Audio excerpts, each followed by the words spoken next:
Three old men are sitting on the porch of a retirement home. The first says, "Fellas, I've got real problems. I'm 70 years old. Every morning at 7 o'clock, I get up and try to pee. All day long I try. They give me medicine, but nothing helps." The second old man says, "You think you have problems? I'm 80. Every morning at 8 o'clock, I try to move my bowels. I try all day. They give me everything under the sun.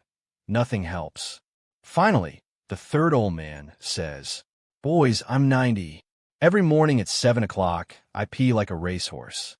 At 8 o'clock, I poop like a champion." The others stare at him. "So what's the problem?" He sighs and says, "I don't wake up until 9.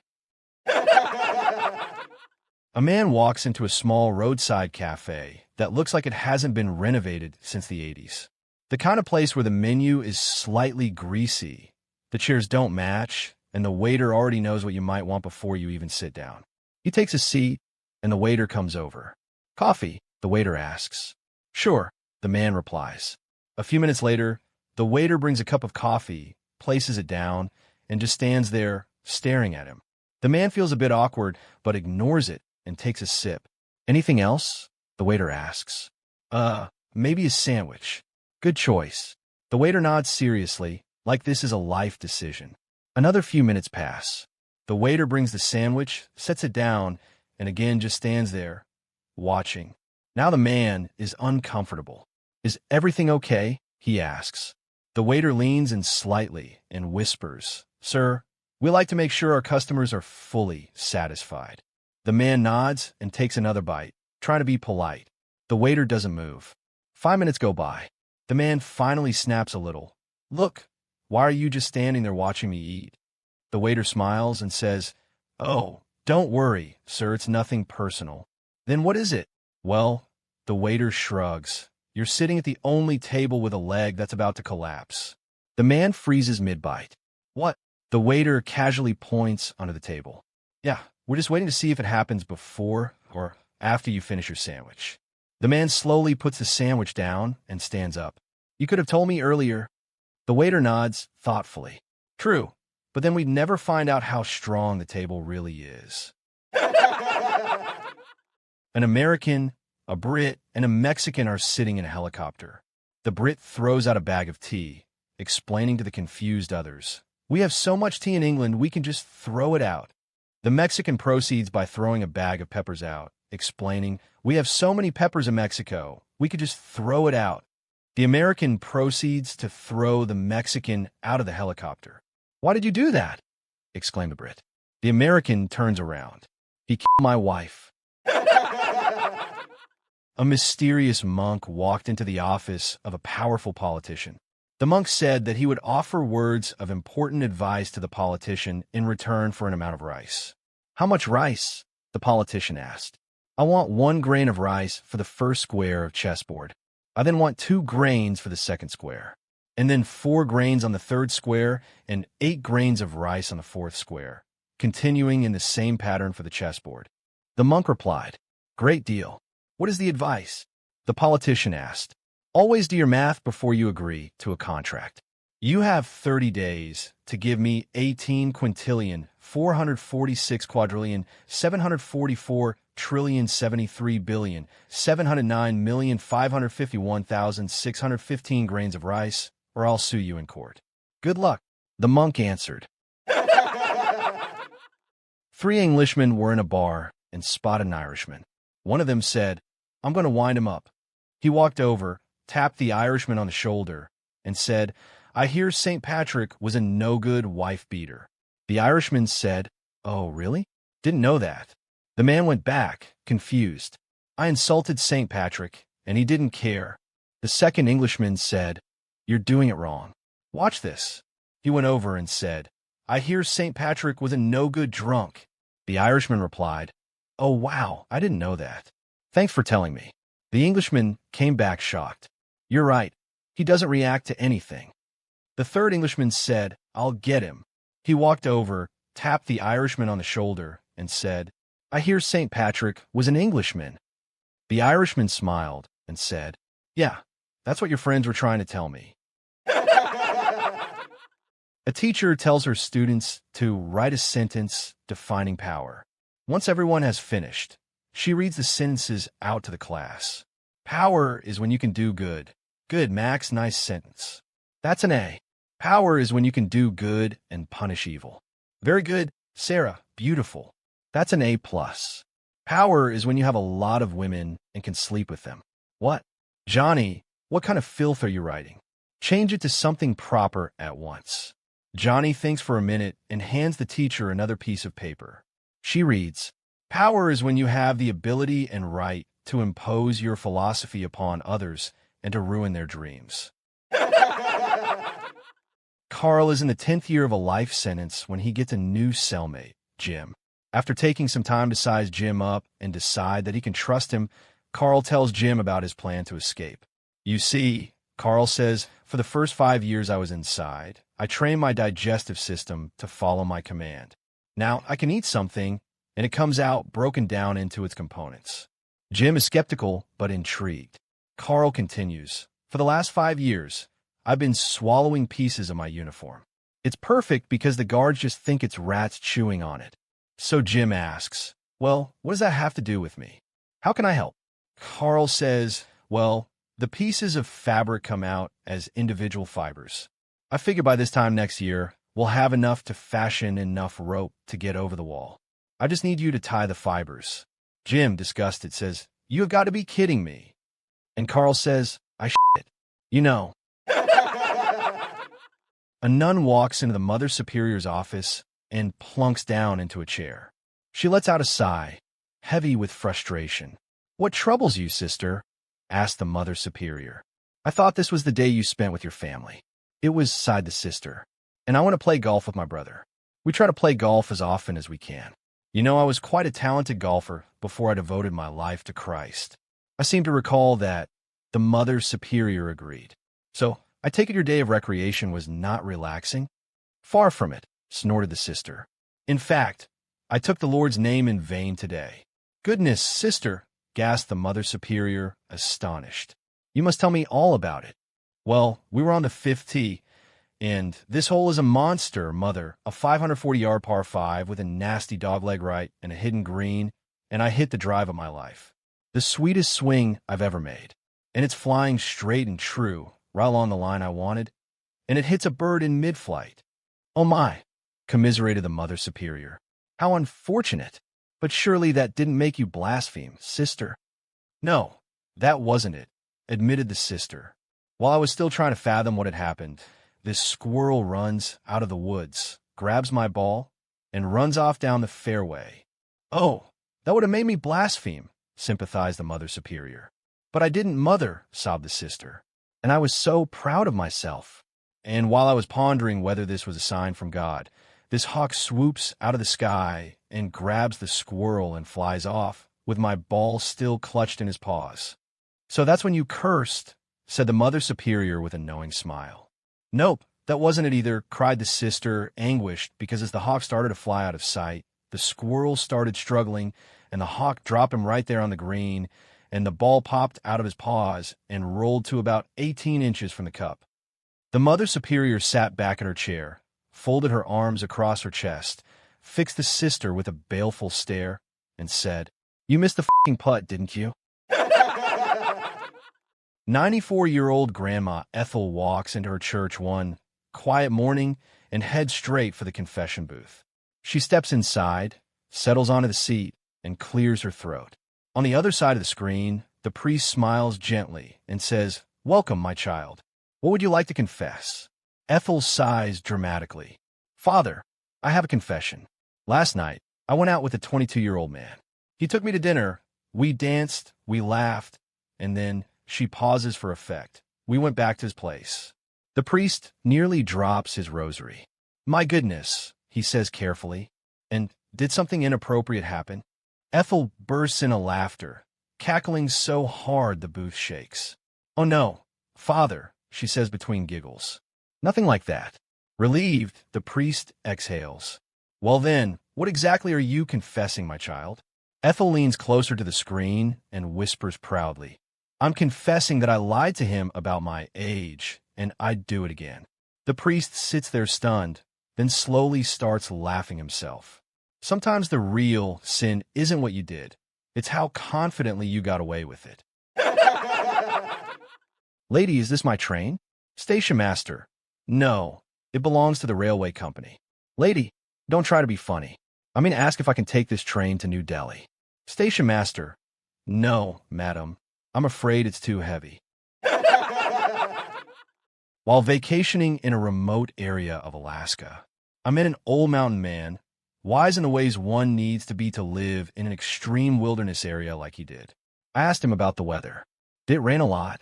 He said, see those mountains over there? And he pointed to them. I replied, yes. Well, he replied, if you can't see those mountains, that means it's raining. If you can see them, that means it's going to rain. Two unemployed guys are talking. One says, I'm going to become a lion tamer. The other replies, that's crazy. You don't know anything about lion taming. Yes, I do. Well, okay. Answer me this.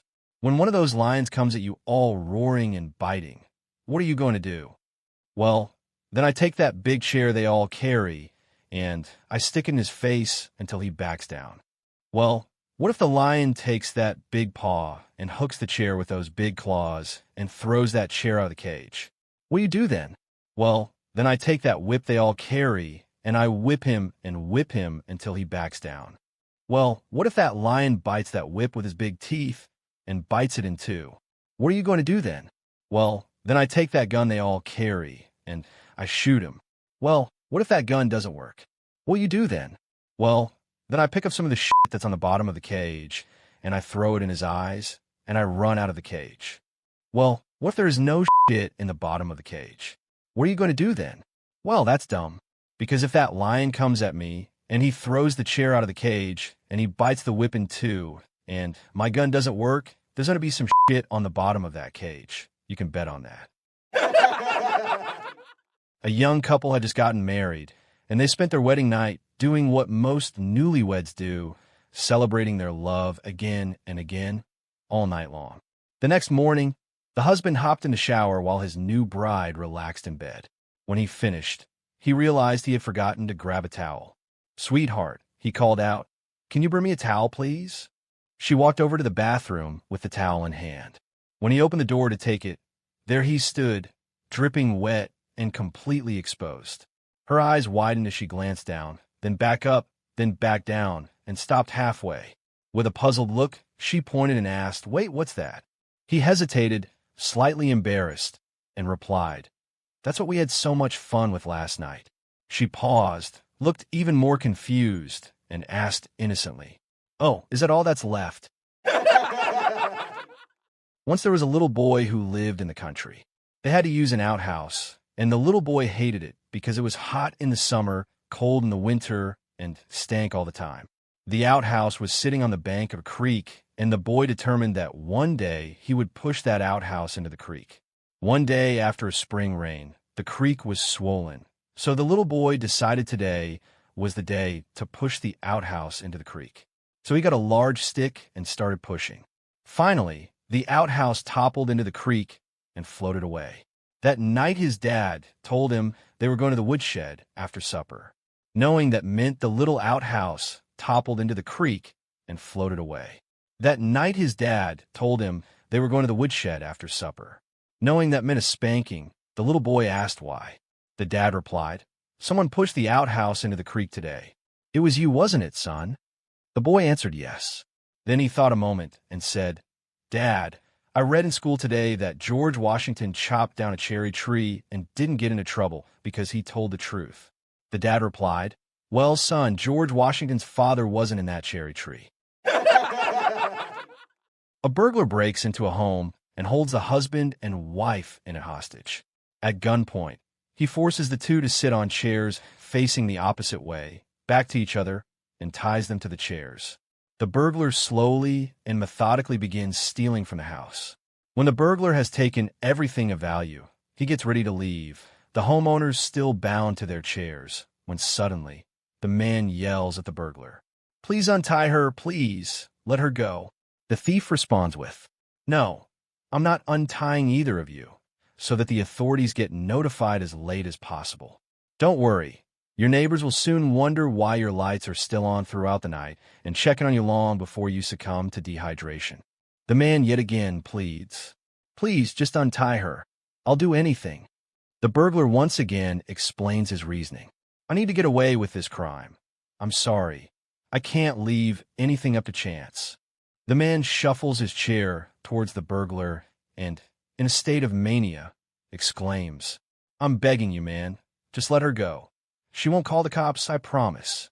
The burglar, still unwilling to budge, did find it quite touching how much his hostage cared about his wife. Wow, he said. You must really love your wife to beg me to untie her so. No, the man replied, in a state of frenzy. My wife will be home in 15 minutes. A police captain moved to a small town. Upon his arrival, the locals warned him there were no women in town. He was told that whenever he wanted to get laid, he should come near the river and wait for his turn. He never spoke about the issue with people in town until a couple of months into the new job. The captain realized he could no longer wait. He rushed to the river and saw a long line of men and a donkey right at the end. He was the man of the law, so people stepped aside as the captain walked his way to the front without waiting in line. As he walked, he took his clothes off, sweating, but making peace with the fact that the donkey was his last resort. He fucked the donkey hard while everyone watched, taking his time and going as many times as he pleased. Once he was satisfied, he looked back and realized everyone was stunned. He then yelled, I'm finished now. Who's next? Until one of the men waiting in line replied, No, Captain, you got it wrong. The brothel is the other. We only use the donkey to cross the river. My daughter just walked into the living room and said, Dad, cancel my allowance immediately. Rent my room out. Throw all my clothes out of the window. And take my TV, stereo, iPhone, iPod, and laptop. Please take all of my jewelry to the Salvation Army or cash converters. Then sell my new car, take my front door key away from me, and throw me out of the house. Then disown me and never talk to me again. And don't forget to write me out of your will and leave my share to my brother. Well, she didn't put it quite like that. She actually said, Dad, this is my new boyfriend. Billy Bob walks into a bar and says, Bartender, 1 round for everyone on me. The bartender says, Well, seems you're in a really good mood tonight, hmm? Billy Bob says, Oh, you can bet on it. I just got hired by the city to go around and remove all the money from parking meters. I start on Monday. The bartender congratulates him and proceeds to pour the round. Monday evening arrives. Billy Bob comes back into the bar and says, Bartender, 2 rounds for everyone on me. The bartender says, Well now, if you're so happy just over having this new job, I could just imagine how happy you'll be when you get your paycheck. Billy Bob looks at the bartender with a wondrous look on his face, pulls out a handful of quarters from his pocket, and says, You mean they'll pay me too? The CIA had an opening for an assassin. After all the background checks, interviews, and testing were done, there were 3 finalists, 2 men and a woman. For the final test, the CIA agents took one of the men to a large metal door and handed him a gun. We must know that you will follow your instructions no matter what the circumstances. Inside the room, you will find your wife sitting in a chair. Kill her. You can't be serious. I could never shoot my wife. The agent said, Then you're not the right man for this job. Take your wife and go home. The second man was given the same instructions. He took the gun and went into the room. All was quiet for about 5 minutes. The man came out with tears in his eyes. I tried, but I can't kill my wife. The agent said, You don't have what it takes, so take your wife and go home. Finally, it was the woman's turn. She was given the same instructions to kill her husband. She took the gun and went into the room. Shots were heard one after another. They heard screaming, crashing, and banging on the walls. After a few minutes, all was quiet. The door opened slowly, and there stood the woman, wiping sweat from her brow. The gun was loaded with blanks, she said. I had to kill him with a chair. A train conductor ends up killing 2 people while on the job. He is found guilty and sentenced to the electric chair. When the day comes, he is asked what he would want for his last meal. and he requests a banana. After finishing his meal, he is strapped to the chair and electrocuted. However, by some miracle, he ends up surviving. Seeing as he technically served his sentence, he is released from prison, where he gets a job as a train conductor. This time, he ends up killing 3 people while on the job and is sentenced to the electric chair. The day comes, and for his last meal, he asks for 2 bananas. He finishes them and gets strapped to the chair, but he ends up surviving the electrocution again. He was released from prison for the same reason as before. He gets another job as a train conductor and ends up killing 4 people this time. He is sentenced to the electric chair again, and for his last meal, he asks for 3 bananas. He finishes his meal and gets strapped to the chair. The guards shock him for longer than necessary and use more power, but he ends up surviving again. The guards, all surprised, ask him, "How do you keep surviving every time? And why do you keep ordering bananas? Do they save you?" The man replies, "It has nothing to do with the food. I'm just a really bad conductor." A boy and his date were parked on a back road some distance from town, doing what boys and girls do on back roads some distance from town, when the girl stopped the boy. I really should have mentioned this earlier, but I'm actually a hooker and I charge $20 for sex. The boy reluctantly paid her, and they did their thing. After a cigarette, the boy just sat in the driver's seat, looking out the window. "Why aren't we going anywhere?" asked the girl. "Well, I should have mentioned this before, but I'm actually a taxi driver, and the fare back to town is $25. I took my blonde girlfriend to her first football game. Afterward, I asked her how she liked it. "Oh, I really liked it," she replied, "especially the tight pants and all the big hard muscles. But I just couldn't understand why they were killing each other for over 25 cents. The guy asked, "What do you mean?" "Well, they flipped a coin, one team got it. And then for the rest of the game, all they kept screaming was, 'Get the quarterback. Get the quarterback.' I'm like, hello, it's only 25 cents.